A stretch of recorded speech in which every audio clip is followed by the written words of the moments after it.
Okay, let's unpack this. We've got a story that, it has all the elements. A huge website, a massive leak of very sensitive data, and a notorious hacking group demanding ransom. Yeah. We are diving deep into the alleged data breach involving premium customers of Pornhub and the hacking group known as ShinyHunters.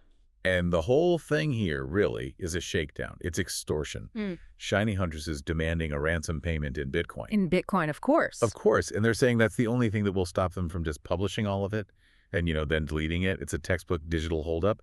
But the nature of this information just raises the stakes immensely. And when we talk about the scope here, the scale of the site it's hard to even imagine. It is. Pornhub claims more than 100 million daily visits. 100 million. Per day. That adds up to something like 36 billion visits a year. Right. The potential exposure is just staggering. It is, but we need to narrow the focus here.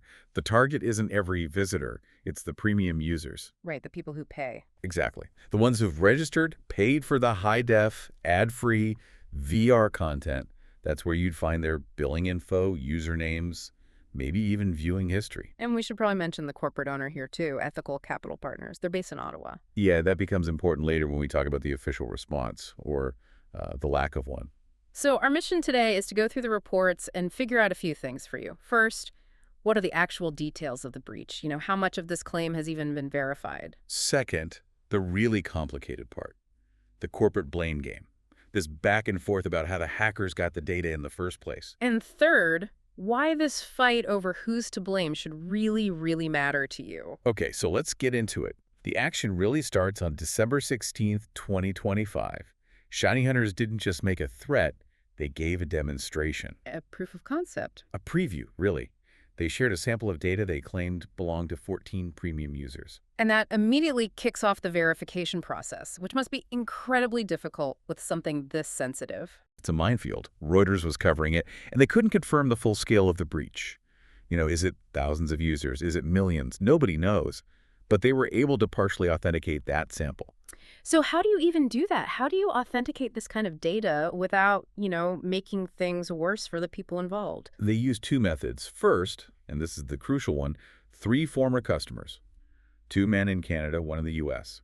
They actually confirmed to Reuters that the data was authentic. It was their data. Wow. But they only did it on the condition of absolute anonymity, understandably. The risk of being doxxed is just off the charts. So real people looked at this leak and said, yes, that's me. But there was a catch, right? A big one. A huge one. A massive asterisk. All 3 of them confirmed that while the information was real, it is several years old. Several years old. And that detail, the age of the data, is the ghost that haunts this entire story. Yeah. So what was the second way they verified it? They matched details for 6 of the people in that sample to information from other completely separate data breaches from the past. Stuff that was already out there. Exactly. It was old, exposed data that had been collected and cataloged by a dark web intelligence firm, District 4 Labs.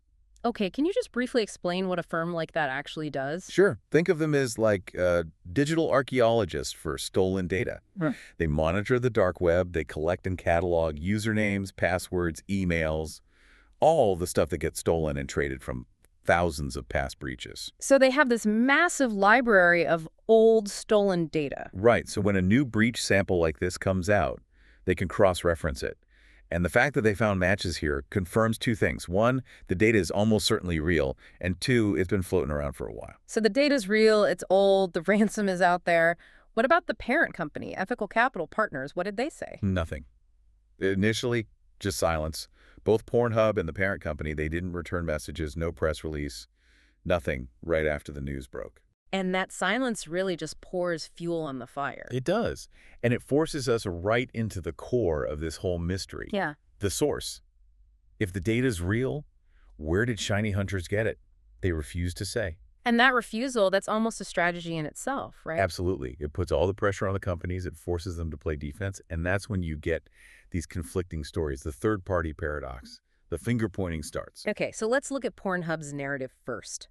They had actually put out a statement before the ShinyHunters leak went public on December 12th. What did they say then? They sort of got out ahead of it, or tried to. They disclosed a cybersecurity incident involving a third-party data analytics provider.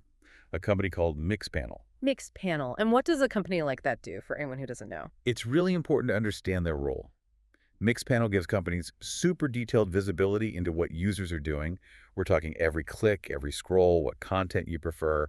They collect these analytics events. So it's more than just a name and an email. It's behavioral data. Far more granular, far more intimate. Yeah. So Pornhub was basically saying, hey, we outsourced this user tracking, and the leak happened on their end, in their environment. It's a classic vendor blame. It was them, not us. So Yeah. how did Mixed Panel respond to that? To being thrown under the bus for this massive leak? They pushed back hard.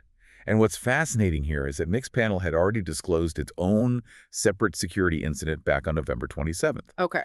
But when Reuters asked them about the Pornhub data specifically, they said, and I'm quoting, they can find no indication that this data was stolen from our November 2025 security incident or otherwise. That is a direct contradiction. They're saying, whatever happened to us in November, this isn't it. You can't pin this on us. Exactly. But then they went even further. They basically pointed the finger right back at Pornhub's parent company. How? They share their internal access logs. And this is the most critical detail in the whole dispute. Mixpanel claimed that the Pornhub data on their servers was last legitimately accessed by a legitimate employee account at Pornhub's parent company in 2023. Wait, say that again. In 2023. 2023. But the breach surfaces in late 2025. The authenticated data is several years old. Why would Pornhub blame a Mixed Panel security incident from November 2025 if the last access was 2 years earlier? That is the multi-million-dollar question, isn't it? It all comes down to liability. It's the corporate playbook. If you can blame a recent system failure at your vendor, that looks a lot better than admitting one of your own employee accounts might have been compromised years ago. It's damage control. You're creating an accountability vacuum, basically. Yes, and the user is stuck right in the middle of it. So Mixpanel's final word on it was pretty clear. They said, if this data is in the hands of an unauthorized party, we do not believe that is the result of a security incident at Mixpanel. The implication being it was stolen from Pornhub's side or through that old 2023 access. That's the implication. Okay, so before we connect all this back to the user, let's just briefly touch on the attacker. Who are ShinyHunters? Are they new to this? No, not at all. They're an established group. This is their business model, high-stakes extortion.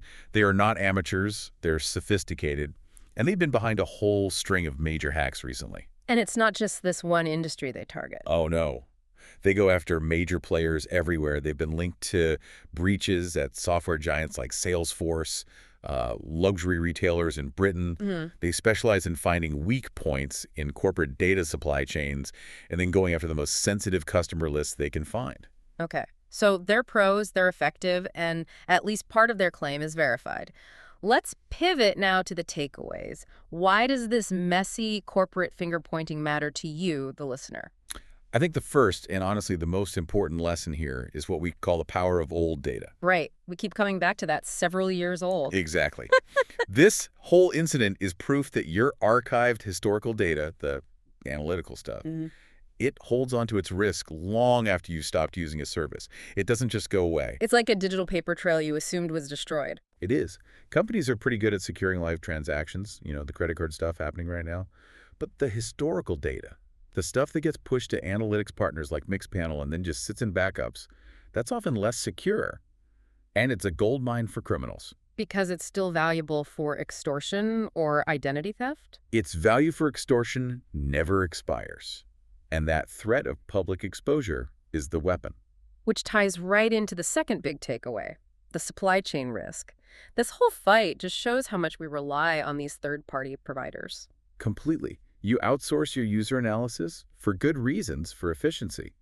But when you do that, you're also outsourcing your vulnerability. Your security is only as strong as your weakest vendor. Even if that vendor is just collecting analytics events. But those events can be incredibly intimate. Viewing habits, locations, personal preferences. You can link very specific actions to a confirmed identity. And this incident just exposes the biggest challenge in cybersecurity today: accountability. Pinning down responsibility. It becomes almost impossible. The data is floating somewhere between a 2023 employee login at Pornhub and Mixpanel's environment. The companies fight the PR war and the premium user. They're the only one left, totally exposed. So to sum it all up, we have shiny hunters demanding Bitcoin, we have authenticated but old data confirmed to be from premium users, and this unresolved fight between Pornhub and Mixpanel over where it all came from. So what does this all mean? It means we have to completely change how we think about our data. Companies spend a fortune securing what's happening now, but this case proves the real, lingering vulnerability is in the old stuff. The analytical records, the historical logs, the backups, the data that was never really meant to be kept forever but somehow never gets deleted. The data that got pushed to partners years ago. Yes. And that raises the final and maybe the most important question for you, the listener. When you stop paying for a premium service, any service that collects this kind of deep user data, does that data ever truly stop being a liability? Because it can come back. It can be resurrected years later to fuel an extortion attempt, turning yesterday's convenience into today's biggest threat. That residual data is the hidden danger that outlives your subscription.